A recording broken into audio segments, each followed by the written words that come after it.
ورحمة الله تعالى وبركاته. الحمد لله رب العالمين والعاقبة للمتقين والصلاة والسلام على سيدنا محمد وعلى آله وصحبه أجمعين.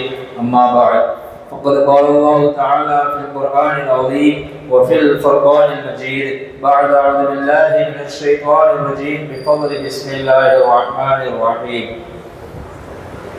وننزل من القرآن ما هو شفاء ورحمة للمؤمنين. صدق الله العلي العظيم. وقال نبينا صلى الله عليه وسلم: ما أنزل الله داعا إلا أنزل له شفاء. أو كما قال صلى الله عليه وسلم. அளவற்ற அருளாளனும் நிகரற்ற அன்புடையதும் ஆகிய அல்லாஹ்வின் பெயரை கொண்டு ஆரம்பம் செய்கின்றேன். சாந்தியும் சமாதானமும் எம்பெருமானார் முஹம்மது ரசூலை கரீம் ஸல்லல்லாஹு அலைஹி வஸல்லம் அவர்களின் மீதும் அன்னாரின் குடும்பத்தினர் மீதும் அவர்களை அப்படியே பின்பற்றி வாழ்ந்த உத்தம சத்திய சஹாபாக்கள், தாபிஈன்கள், தபா தாபிஈன்கள், நாதாக்கள், சுஹதாக்கள் அனைவரும் மீது நின்று நிலவட்டும் ஆகுக. ஆமீன். பொதுவாகவே இந்த உலகத்தில் வாழக்கூடிய ஒட்டுமொத்த மனிதர்களுக்கும் ஒரு நோயை கொடுக்கிறான் என்று சொன்னால் அது அவன்தான். அல்லாஹ்தான் எல்லாருக்குமே நோயை கொடுக்கிறான். நோயை கொடுப்பதாக இருந்தாலும் அதில் ஒரு விதமாக ஷிஃபாவையும் வைத்திருக்கிறான். எல்லா விதமான நோயையும் அவன் கொடுக்கிறான். அதையும் நாம் பொருத்தி வாழ வேண்டும், சபுர் செய்ய வேண்டும். ஒரு நோயை அவன் கொடுத்து விட்டான் என்று சொன்னால் அதில் நம்ம பொறுமையாகவே இருக்க வேண்டும். உடனடியாக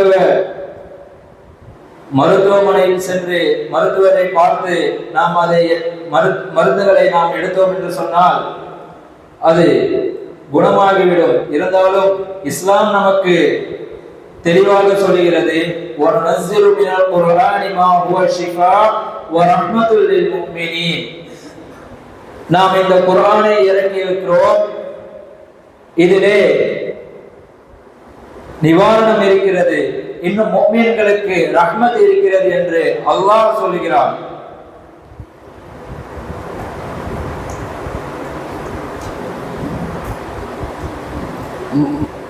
மா அன்ஸலல்லாஹு தாஅன் இல்லா அன்ஸலஹு ஷிஃபாஅ. ஒரு நோயை அவன் கொடுத்தான் என்று சொன்னால் அவன் அப்படியே விட்டுவிட மாட்டான், அதிலும் அவன் ஷிஃபாவை வைத்திருக்கிறான். இதை போன்று குர்ஆனில் எவ்வளவோ விதமான நோய்களில் இருந்தாலும் அதில் அவன் ஷிஃபா வைத்திருக்கிறான். உங்களுக்கு ஏதேனும் கவலையா, கஷ்டமா, நோயில் இருக்கிறீர்களா, இல்ல கோபத்தில் இருக்கிறீர்களா, ஆனால் சிறிது நேரம் இந்த குர்ஆனை நீங்கள் ஓதி பாருங்கள், எல்லாமே போய்விடும். வீட்டில் ஏதேனும் சைத்தானின் ஊசலாட்டம் இருக்கிறதா, சூரத்துல் பக்ராவை ஓதிவிடுங்கள், அது போய்விடும்.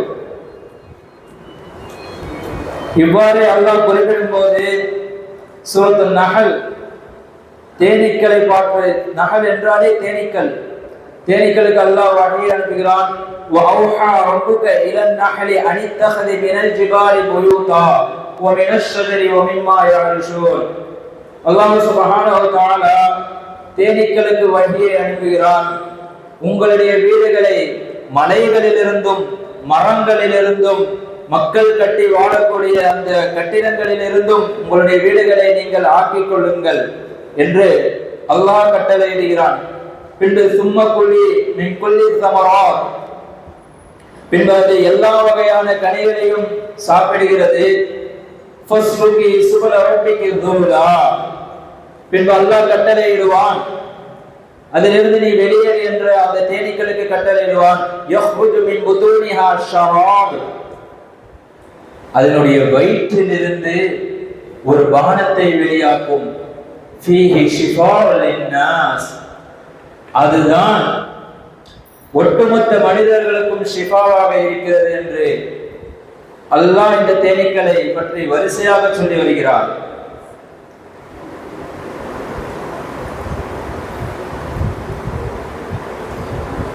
பொதுவாகவே நாயகம் ஸல்லல்லாஹு அலைஹி வஸல்லம் அவர்கள் இனிப்பு வகையான பொருட்களை அதிகமாக விரும்பி சாப்பிடுவார்கள். அதிலும் தேனை அதிகமாக சாப்பிடுவார்கள். ஒரு மனிதர் நாயகம் ஸல்லல்லாஹு அலைஹி வஸல்லம் அவர்களிடத்தில் வந்து, இது போன்று என்னுடைய சகோதரருக்கு வயிறு சரியில்லை என்று முறையிடுகிறார். நபி ஸல்லல்லாஹு அலைஹி வஸல்லம் அவர்கள் சொல்கிறார்கள், இஸ்திஹி அர்சலா, உன்னுடைய சகோதரனுக்கு தேனை புகட்டு என்று அந்த மனிதரிடம் சொல்லி அனுப்பிவிடுகிறார்கள். அந்த சகோதரமோ தேனையை குடிக்கிறார், வயிறு சரியாகல. மறுபடியும் இரண்டாவது தடவை நாயகம் ஸல்லல்லாஹு அலைஹி வஸல்லம் அவர்களிடத்தில் வருகிறார். நாயகம் ஸல்லல்லாஹு அலைஹி வஸல்லம் அவர்கள் மறுபடியும் சொல்கிறார்கள், இஸ்திஹி அர்சலா, உன்னுடைய சகோதரருக்கு தேனை புகட்டுங்கள் என்று சொல்கிறார்கள். மறுபடியும் தேனை புகட்டுகிறார், வயிறு சரியாகவில்லை. மூன்றாவது முறையாக நபி ஸல்லல்லாஹு அலைஹி வஸல்லம் அவர்களிடத்தில் வருகிறார். நாயகம் ஸல்லல்லாஹு அலைஹி வஸல்லம் அவர்கள் கடும் கோபப்படுகிறார்கள். அல்லாஹ் தான் சொல்லிவிட்டானே, குர்ஆனிலே எவ்வாறு விதமான நோய்கள் இருந்தாலும் அதுக்கு ஷிஃபா இருக்கிறது என்று குர்ஆனில் அல்லாஹ் சொல்லிவிட்டானே. ஸல்லல்லாஹு அல்லாஹ் உண்மைதான் பேசக்கூடியவனாக இருக்கிறான். வகதப பதனு அஹீக, உன்னுடைய சகோதரனுடைய வயிறு போய் சொல்கிறது என்று நபி ஸல்லல்லாஹு அலைஹி வஸல்லம் அவர்கள் இங்கே கூறியிருக்கிறார்கள். அதன் பிறகு மூன்றாவது முறையாக தேனை குடிக்கிறார். தேனை குடிச்சு முடித்ததும் அந்த வயிறு வலி நின்று போய்விடுகிறது. எல்லா வகையான நோய்கள் வந்தாலும் கொஞ்சம் கொஞ்சமாகத்தான் அது குணமடையும். உடனே எடுத்தவுடன் அது குணமாகி விடாது. நாம் தான் அவசர காலத்தில் வாழ்ந்து கொண்டிருக்கிறோம். ஒரு நோய் வந்தால், தலைவலியா, காய்ச்சலா, எந்த விதமான ஒரு சின்ன நோய் வந்தாலும் உடனே அது நம்மளுக்கு போயிடணும் என்றுதான் நாம் நினைக்கிறோம். ஆனால் அதில் நம் மருத்துவர் நபி ஸல்லல்லாஹு அலைஹி வஸல்லம் அவர்கள் என்ன சொல்லுகிறார்கள் என்று நீங்கள் கொஞ்சம் ஆராய்ந்து பார்க்க வேண்டும். அத்திபுன் நபவி ஹதீஸிலே இவ்வாறு ஒரு நபி ஸல்லல்லாஹு அலைஹி வஸல்லம் அவர்கள் பல்வேறு வகையான விஷயங்களை நமக்கு கற்றுக் கொடுத்தாலும் முக்கியமாக மருத்துவத்தை பற்றி நாயகம் ஸல்லல்லாஹு அலைஹி வஸல்லம் அவர்கள் கற்றுக் கொடுத்திருக்கிறார்கள். அத்திபுன் நபவி, மனதின் மருத்துவம் என்று ஒரு அத்தியாயமே இருக்கிறது.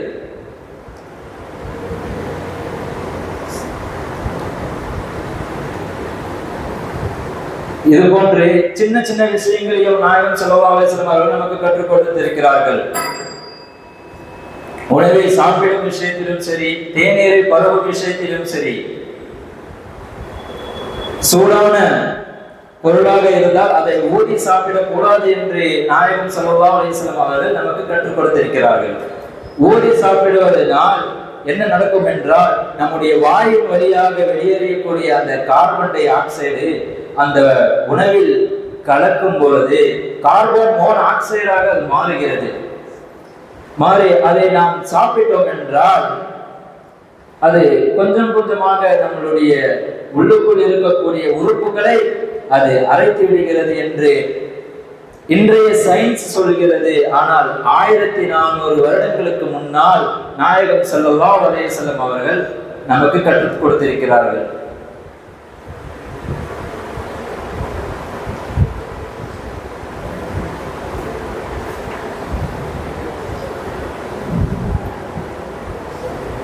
எவ்வளவு பெரிய நோயும் இருந்தாலும் சரி, ஒரு சின்ன நோயாக இருந்தாலும் சரி, அது முதலில் யாரிடத்தில் போய் முறையிட வேண்டும் என்று சொன்னால், நம்மை படைத்த ரப்புல் ஆலமீனிடத்தில் போய் நாம் முறையிட வேண்டும். அது எவ்வாறு முறையிடுவது?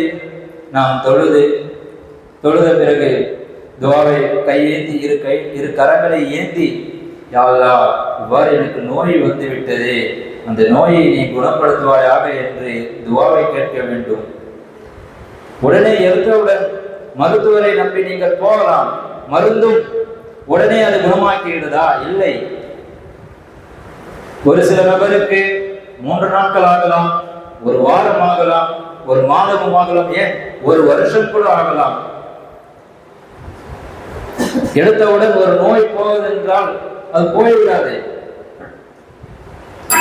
இஸ்லாம் சொல்றதுதான் நாம் பின்பற்ற வேண்டும். ஆக மருத்துவமனையை நம்பி போகாமல் இருந்து நாயகம் ஸல்லல்லாஹு அலைஹி வஸல்லம் அவர்கள் நமக்கு என்ன கற்றுக் கொடுத்திருக்கிறார்களோ அதன்படி வாழச் செய்யக்கூடிய பாக்கியத்தை உங்களுக்கும் எனக்கும் அல்லாஹ் ரஹ்மான் தந்தருள் புரிவானாக.